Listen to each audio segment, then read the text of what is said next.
bersama kami di Jelang Pilkada. Langsung saya minta pendapat dari Bang Nasir selaku pengamat politik, begitu melihatnya. Ini tadi kan dikatakan memang ada niat baik sebenarnya dari Bawaslu dan juga dari MUI juga menanggapi hal sama. Cuman mungkin implementasinya, teknisnya dan caranya segala macam ini yang kemudian sudah menjadi viral gitu ya. Belum apa-apa sudah menjadi heboh polemik di masyarakat, di publik. Silakan. Iya, mungkin ini ruangnya yang kurang pas ya. Jadi kalau diatur tadi misalnya pedomannya, apalagi kalau materinya misalnya, itu nanti bisa menyebabkan banyak problem. Pertama, dari aspek materi misalnya, materi khutbah itu kan tergantung dengan paradigma khotibnya, ya kan? Kalau khotibnya misalnya ada yang berpandangan bahwa pemimpin itu harus muslim misalnya, harus tidak misalnya, boleh tidak misalnya, kan sudah beda itu. Iya, ada yang berbeda. Nah, belum lagi ada kelompok Islam juga yang ada yang larang pemilu, ikut pemilu misalnya, ada loh. Ya, ini ya, tapi kecil sekali gitu. Kan kita tidak bisa ngatur di situ. Kalau misalnya mereka berkeyakinan bahwa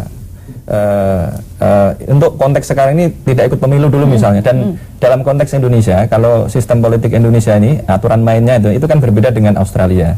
Kalau di Indonesia ini kan memilih itu hak, bukan kewajiban. Jadi kalau orang tidak memilih itu bukan tindakan pidana. Tapi kalau di Australia kan berbeda, sebaliknya orang milih itu wajib. Kalau tidak mau memilih, tidak datang ke TPS, maka itu merupakan tindakan kriminal. Nah, itu perbedaan signifikan ya. Jadi kalau misalnya di sini ada orang yang berkeyakinan seperti itu, bahwa dia misalnya tidak harus memilih, bahkan tidak boleh memilih misalnya. Kemudian di masjidnya itu misalnya pas di situ itu adalah masjid yang mayoritas, atau misalnya khotibnya adalah orang yang berkeyakinan seperti itu misalnya, kan nggak bisa diatur gitu. Jadi menurut saya ini ya kurang pas tadi itu. Jadi tetapi tadi itu ada misalnya kalau materi soal politik uang, nah itu cocok tuh. Kalau materi ya, tapi itu tidak perlu dipaksakan, tidak perlu diatur secara khusus dan lain sebagainya. Karena ini bukan ranah Bawaslu menurut saya. Jadi ranahnya itu ya mengawasi penyelenggara pemilu yang lain, KPU misalnya, mulai dari bawah sampai atas itu yang kalau kita lihat saat ini justru problem terbesar dalam pemilu itu kan kecurangan. Ya, itu yang sampai hari ini belum bisa diatasi oleh Bawaslu misalnya ya. Bawaslu masih kurang di dalam memberikan pengawasan di dalam konteks satu money politik. Itu semua orang sudah tahu kalau ini money politik itu sistemik dan sistematik dilakukan oleh banyak sekali calon anggota legislatif, dilakukan oleh kepala daerah, semuanya itu setiap masal saya gitu katakan, ya, saya katakan setiap pilkada, setiap pemilu itu tidak ada yang bebas money politik. Ya, nah, dengan segala bentuk dan cara tidak ada yang bebas ya. Pemilu pilkadanya lah ya maksudnya. Nah, ini yang perlu dicermati oleh Bawaslu sehingga lebih fokus lagi, itu lebih baik di situ. Di dalam konteks itu. Nah, tentu saja tadi itu memberikan wawasan tadi itu bagus. Tetapi sekali lagi untuk isu-isu yang memang tidak ada perdebatan. Soal money politik ini misalnya, ini kan nggak ada perdebatan ya. Misalnya begitu ya. Gampangannya ini kalau urusan money politik ini tidak ada perdebatan sama sekali. Tetapi kalau urusan-urusan yang kedua tadi itu, isu SARA begitu. Ya, kalau urusan isu SARA tadi seperti yang dikatakan oleh Bang Najam tadi itu, bahwa kalau di internal mereka sendiri, orang di masjid misalnya mendiskusikan, ya, masjid ini kan tempat orang berdiskusi, tidak hanya tempat orang sholat aja, tetapi di situ mereka berdiskusi tentang berbagai macam persoalan hidup ini, termasuk yang dianggap paling signifikan juga adalah politik ya. Tentu saja mereka boleh itu berdiskusi di sana misalnya, kemudian menghasilkan wah kita harus memilih calon yang Muslim misalnya, ya.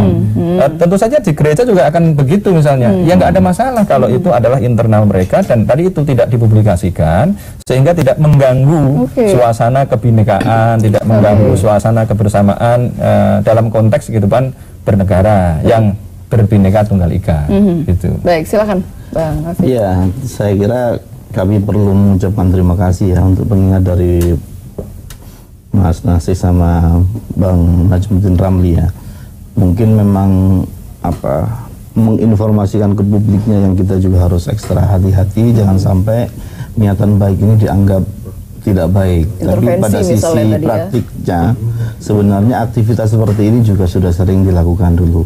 Ini malah karena kami sadar bahwa kami ini tidak mungkin bekerja mengawasi sendiri.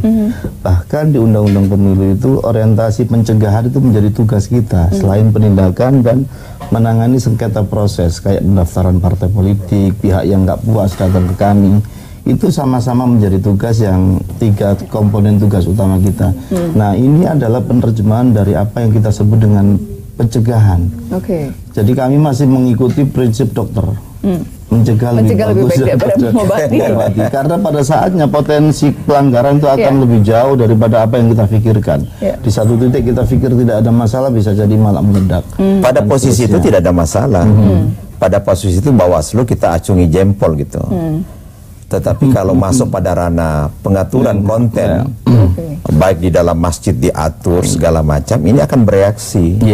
Karena betapapun ormas-ormas Islam, baik yang lunak maupun yang keras tadi itu sudah memperlihatkan gelagat menolak. Sudah bereaksi, dan eskalasi reaksinya itu melebihi daripada usulan dari adinda kita dari Bawaslu ini. Dan memang ini sekaligus tabayun bahwa confirm memang kita tidak akan mengatur materi, tidak akan membuat aturan harus menyampaikan apa. Ini poin-poinnya. Memang ini akan membuat buku bacaan terhadap apa? Ini sudah menyejukkan sudah, karena Mas Afif sudah bilang ini opsional, dipakai bersyukur, tidak dipakai tidak apa-apa. Jadi dipakai begitu ya. Bagi kita, tahan dulu, kita harus jeda untuk azan maghrib. Kita kembali saat lagi, tetaplah bersama kami di Jelang Pilkada.